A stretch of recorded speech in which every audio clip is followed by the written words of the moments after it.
Faculty members, deans, administration UMT کی, اور جو خاص طور سے باہر سے آئے ہیں, میں آپ سب کا بے حد مشکور ہوں کہ آپ لوگوں نے وقت نکالا, آج آپ نے اس ایونٹ میں شرکت کی.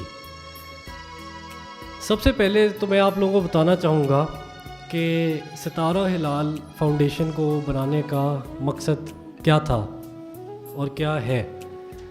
اور آپ لوگ سوچتے ہوں گے کہ یہ کیا ان کو خیال آیا, ان کو کیا پڑی تھی کہ انہوں نے کہا کہ میں یہ ایک اور اتنے کام پہلے سے ہی چل رہے ہیں, تو انہوں نے کہا میں ایک اور کام بھی شروع کر دوں, اس میں بھی جو ہے وہ قدم رکھوں. اس کا کیا مقصد ہے, میرے مائنڈ کے اندر پلان کیا تھا, آئیڈیا کیا تھا, کانسیپٹ کیا تھا, اور کس ایشو کو ہم سولو کرنا چاہ رہے ہیں. وہ یہ ہے کہ میں جب تقریباً 3-4 ملکوں میں رہا, شروع سے ہی پڑھنے گیا, کینیڈا, US بھی رہا, UK بھی رہا, پھر میں نے کچھ عرصہ دبئی میں بھی گزارا کام وغیرہ کے لیے. تو اوبیسلی پاکستان کے باہر بھی جب آپ ہوتے ہیں تو ایک الگ نظریے سے, ایک الگ ویو پوائنٹ سے آپ چیزوں کو دیکھتے ہیں, اور جب ملک کے اندر ہوتے ہیں تو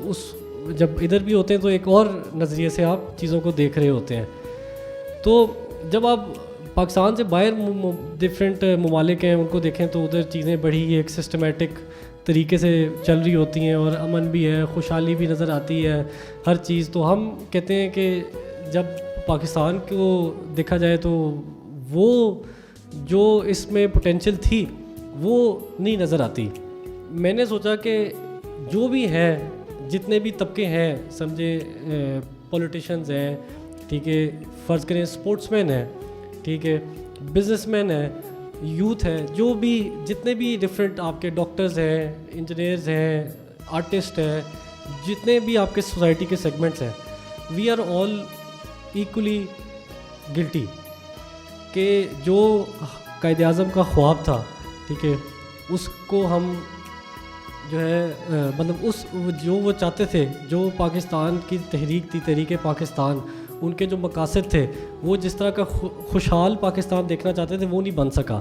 اچھا, اس کی جو ریزن تھی, میں نے جو سمجھی, میں نے بہت لوگوں سے اس پہ گفتگو کی, وہ یہ تھی جو مجھے سمجھ آئی کہ ہم لوگ پاکستان سے محبت نہیں کرتے. یہ جو ہے کنکلوژن میرے سامنے آئی. اس کی وجہ یہ ہے کہ جب آپ کسی چیز سے محبت کرتے ہیں, پیار کرتے ہیں, تو آپ اس کا خیال رکھتے ہیں. اب آپ کے گھر میں آپ کے والدین ہیں تو آپ ان سے محبت کرتے ہیں, آپ اس کا اظہار بھی کرتے ہیں, لیکن آپ ان کے لیے ایسے کام کرتے ہیں کہ آپ کی وجہ سے ان کو کوئی دکھ نہ پہنچے. تو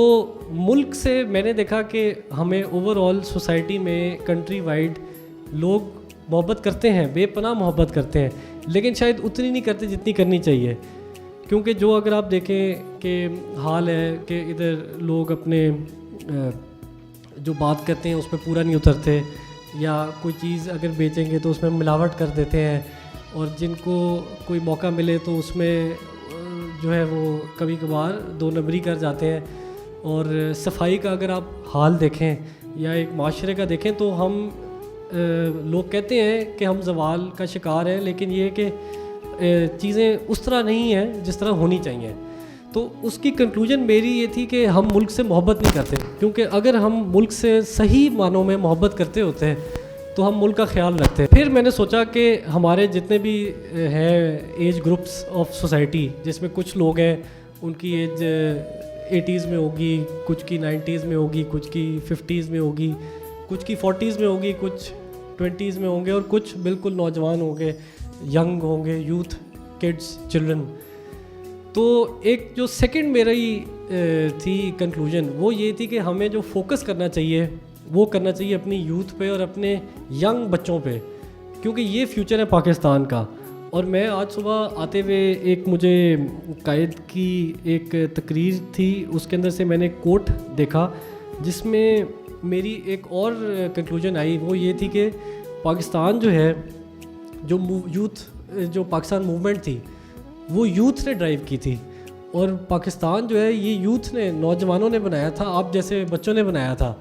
اور اس کو جو ٹھیک کرے گی وہ بھی آپ لوگ ہی کریں گے. کیونکہ ہم جو ہے ہم چلیں ایک ایسی عمر میں اگر کوئی سمجھے ایوریج لائف ایکسپیکٹنسی دیکھ لیں 65 پاکستان میں ہے, 70 اللہ تعالیٰ سب کو لمبی عمر دے, صحت دے, لیکن یہ ہے کہ اگر ایون کوئی 30 سال کا بھی ہے تو اس نے اپنی سمجھے آدھی زندگی گزار لی ہے. تو میں یہ چاہتا ہوں کہ جو نوجوان نسل ہے, جو ہسٹوریکلی جیسے قائد نے بھی کہا, میں آئی ول کوٹ قائد ہیئر, انہوں نے کہا 31 اکتوبر 1947 کو کہ پاکستان از پراؤڈ آف اٹس یوتھ, کہ پاکستان کو فخر ہے اپنی نوجوان نسل پہ. یہ 1947 کی بات ہے. Particularly the students who have always been in the forefront in the hour of trial, اور خاص طور سے طلباء کی انہوں نے بات کی, جو اسٹوڈنٹس ہیں یہ ہر مشکل وقت میں سب سے آگے رہے ہیں. انہوں نے آگے کہا کہ you are the nation builders of tomorrow, کہ تم ہی اس قوم کی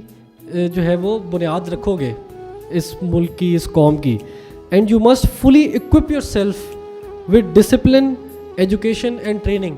اور پھر انہوں نے نصیحت یہ کی, اور یہ خاص طور سے میں چاہوں گا کہ ینگ لوگ اور باقی بھی, اب اس میں ایک اور یہ بھی بات آتی ہے کہ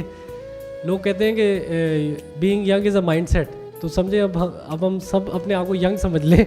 اور اگر قائد کا ہم یہ کوٹ جو ہے اس کو اپنائیں کہ انہوں نے کہا کہ یور سیلف ود ڈسپلن, کہ ہم سب جو ہے جیسے تنظیم جو ہے ڈسپلن پاکستانیوں میں یہ اگر آ جائے ینگ بچوں میں خاص طور سے. اور پھر انہوں نے کہا تعلیم, ایجوکیشن, اس اگر ہم ایجوکیشن میں آگے ہوں, پڑھیں, دل لگا کے پڑھیں. آج کل تعلیمی اداروں میں دیکھیں اتنی لوگ لاکھوں فیس دیتے ہیں اور اچھے اچھے خاندانوں سے ہوتے ہیں, لیکن یہ کہ اگر ایگزام ہال میں دیکھیں تو انویجیلیٹر کھڑے کرنے پڑتے ہیں کہ کہیں بچے چیٹنگ نہ کریں. تو یہ ایسا نہیں ہونا چاہیے. ایک پاکستانی نوجوان جو ہے, پاکستانی ینگ کڈ جو ہے, ٹھیک ہے, ایک چائلڈ جو ہے, اس کو آپ لوگوں نے ایسا نہیں کرنا, یہ ہم پہ سوٹ نہیں کرتا, ٹھیک ہے, نہ ہمارے سمجھے دینی لحاظ سے یہ ٹھیک ہے. یہ ہم تو اس کو میں بھی ایک چھوٹی سی چیز سمجھتے ہوں کہ تھوڑا سا دیکھ لیا کسی کا نمبر آگے آ جائیں گے, بڑھ جائیں گے, لیکن یہ کہ ہمارا جو کیریکٹر ہونا چاہیے, جو ایک پاکستانی کیریکٹر ہونا چاہیے, جو ایک مسلم کیریکٹر ہے, وہ اس کی اجازت نہیں دیتا. اور پھر انہوں نے کہا ٹریننگ, کہ اپنے آپ کو اس پروسیس سے گزاریں کہ آپ فیوچر کے لیے تیار ہوں. اور پھر اینڈ میں انہوں نے کہا کہ you should realise the magnitude of your responsibility and be ready for it, کہ تم لوگوں کو اپنی ذمہ داری کا احساس ہونا چاہیے, میگنیٹیوڈ کے کس جو ہے نا کتنی بڑی یہ ذمہ داری ہے جو یہ, اور یہ قائد جو ہے آپ کو سونپ کے گئے ہیں, ٹھیک ہے, یہ میں نہیں کہہ رہا اپنی طرف سے, یہ قائد 1947 میں کہہ کے گئے ہیں. اور ایک اوبیسلی یہ بھی تھا کہ ستارہ ہلال فاؤنڈیشن کو بنانے کا مقصد کہ ہم جو قائد کے سمجھیں کہ ان کے خیالات تھے, جو علامہ اقبال کے خیالات تھے, ان کو ہم بھول گئے. اور میں اس فاؤنڈیشن کے ذریعے چاہتا تھا کہ ان کو ہم زندہ کریں دوبارہ, اور ان کو ہم ریلیونٹ کریں نئی نسل کے ساتھ. اور ملک میں اور خاص طور سے نوجوانوں میں, نوجوان نسل میں ایک ملک کے لیے قربانی کا جذبہ ہو, ملک کے لیے خدمت کا جذبہ ہو, اور آپ لوگ سب ملک کو ترجیح دیں, اپنی ذات سے پہلے ملک کو ترجیح دیں. اور اب جس طرح قائد اعظم نے فرمایا کہ مسلمان مصیبت میں گھبرایا نہیں کرتا, تو آپ دیکھیں کہ یہ ایک ایسی چیز ہے کہ آپ کو سنتے ہی ایک سکون دے دیتی ہے. ایسا ان کا ایک قول ہے یہ, کہ اب آپ زندگی میں اتنی مشکلات سے گزر رہے ہوتے ہیں, ذاتی مشکلات ہو سکتی ہیں, کوئی کام کے لحاظ سے مشکلات ہو سکتی ہیں, خاندان لیول پہ, یا جس بھی ہر وقت کوئی نہ کوئی ٹینشن ہوتی ہے. تو قائد اعظم نے فرمایا کہ مسلمان مصیبت میں گھبرایا نہیں کرتا. تو ہم سب پہلے تو الحمدللہ مسلمان ہیں, تو قائد اعظم کہہ گئے کہ اگر آپ مسلمان ہیں تو آپ گھبرا نہیں سکتے. تو ہم نے جو ہے کبھی گھبرانا نہیں ہے, چاہے جو مرضی مشکل ہو, کووڈ تو آ جائے یا کوئی اور بھی اس سے بھی بڑی کوئی آفت آ جائے, آپ نے گھبرانا نہیں ہے, کیونکہ ہم مسلمان ہیں اور ہم الحمدللہ پاکستانی ہیں. اچھا, اس کے آگے یہ کہ ستارہ ہلال فاؤنڈیشن جو کرنا چاہتی ہے آگے, کہ ایک ہم نیٹ ورک بنائیں یوتھ کا, جو موبلائز یوتھ ہو, جو کہ دوسرے جو نوجوان ہیں, لڑکے لڑکیاں, بچے بچیاں اسکولز میں جو پڑھ رہے ہیں, خاص طور سے جن کی عمر 6 سے 12 سال ہے, ان کے اندر حب الوطنی کو فروغ دیں. ان کے اندر جو ہے نا ایک ان کے اندر ایسی ایک آگ لگائیں کہ یہ کبھی زندگی میں ایسا کوئی کام نہ کریں کہ جو پاکستان کو نقصان پہنچائے, بلکہ اپنی پوری زندگی ملک کی خدمت میں گزاریں. اور ملک کی خدمت میں اس کا یہ مطلب نہیں ہے کہ اگر آپ جو ہے کوئی ایسا کام کریں کہ آپ جو ہے وہ ڈائریکٹلی, جس طرح یہ فاؤنڈیشن ہے, اس طرح آپ اگر ایک بزنس مین بنتے ہیں, آپ کو کاروبار کرتے ہیں, تو آپ بہترین کاروبار کریں اور ایمانداری سے کام کریں. اگر آپ ایک ٹیچر ہیں تو آپ بہترین طریقے سے پڑھائیں, ٹھیک ہے. اگر آپ سمجھیں اسٹوڈنٹ ہیں تو آپ ایسے اسٹوڈنٹ بنیں کہ ملک کا نام روشن ہو. اور میں اس بات پہ کنکلوڈ کرنا چاہتا ہوں, بہت زیادہ آپ لوگوں کا میں نے وقت لے لیا, کہ آج جو ہے میں چاہتا ہوں کہ آپ لوگ سب جو ہے ایک حلف جو ہے نا دیں اور دل پہ ہاتھ رکھیں اور یہ دہرائیں کہ میں زندگی میں کبھی بھی, آپ لوگ ریپیٹ کریں, میں زندگی میں کبھی بھی کوئی بھی ایسا کام نہیں کروں گا یا کروں گی جس سے ملک پاکستان کو نقصان پہنچے. تو یہ دیکھیں, ملک جو ہے یہ ہمارا ہے, یہ ہماری پہچان ہے, یہ ہماری شناخت ہے. اس نے دیکھیں, آپ پہچانے جاتے ہیں اپنے نام سے, ملک نے تو آپ کو آپ کا وجود دیا, سمجھ لیں. اگر آپ اپنے شخصیت سے پاکستان کو نکال لیں تو آپ کیا ہیں؟ آپ دنیا میں جہاں بھی جائیں گے آپ کی کیا شناخت ہوگی؟ یہ اسی طرح جس طرح ایک یتیم ہو. تو ملک نے آپ کو بہت کچھ دیا ہے, اور اب آپ یہ دیکھیں کہ آپ نے ملک کو کیا دینا ہے. بہت شکریہ.